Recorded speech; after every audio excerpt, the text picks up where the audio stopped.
ওই chicken neck দখল করে নেবে। আরে ভাই, দখলের দিন শেষ, বুঝতে হবে। এত বাহিনী থাকার পরেও পালিয়ে যেতে হয়েছে। 18 কোটি মানুষের 36 কোটি হাত থাকার পরে দখলের স্বপ্ন দেখেন, সেই স্বপ্ন দিবা স্বপ্ন থেকে যাবে। 36 কোটি হাত প্রতিরোধ করবে যে কোনো এই সমস্ত সংস্কার সম্প্রসারণ করার চেষ্টা করবে।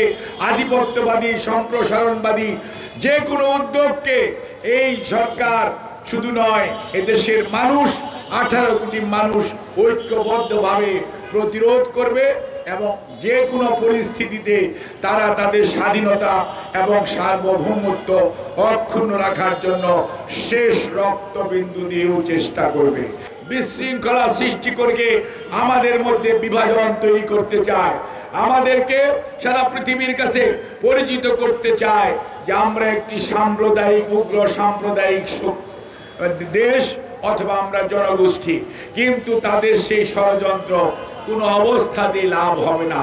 কারণ আপনার রাজবাড়ী তার উদাহরণ, আপনার এই চট্টগ্রাম তার উদাহরণ সাইফুল ইসলাম আলিফ, এবং বিগত কয়েকদিন আগে দুর্গা পূজা হয়েছে।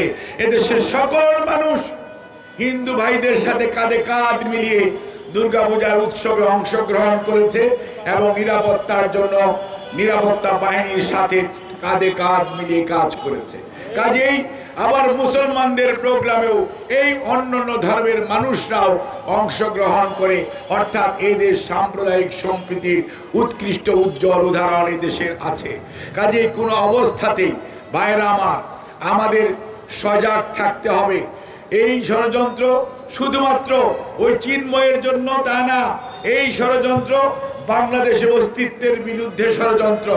এই বাংলাদেশকে ধ্বংস করে দেওয়া, বাংলাদেশকে কেউ কেউ বিভিন্নভাবে হুমকি দেওয়ার চেষ্টা করে। কাজেই আমরা আজকে শুধু প্রতিবাদ জানাচ্ছি সেটুকুই না, আমাদের মনে রাখতে হবে যে ষড়যন্ত্র দেশের বিরুদ্ধে দীর্ঘদিন ধরে চলছে, ষড়যন্ত্র শেষ হয় নাই। কোনো অবস্থাতেই ভাবার কারণ নাই আপনার অধিকার আপনি এমনি এমনি ফেরত পাবেন। যেরকম ভাবে জনাব তারেক রহমান সাহেব বলেছেন না, আন্দোলনে ছিলেন, আছেন এবং থাকবেন। আগামী দিনে লড়াই হবে আরো কঠিন। দেখেন বন্ধুরা, আস্তে আস্তে আমাদের সামনে কঠিন সময় আসতেছে। এই সময় দরকার ঐক্য, এবং জাতীয় ঐক্যই পারে যে কোনো ষড়যন্ত্রকে ছিন্ন করতে এবং সম্প্রসারণবাদী ষড়যন্ত্রকারীদেরকে প্রতিরোধ করতে। আপনাদের সবাইকে ধন্যবাদ। আল্লাহ হাফিজ। বাংলাদেশ জিন্দাবাদ।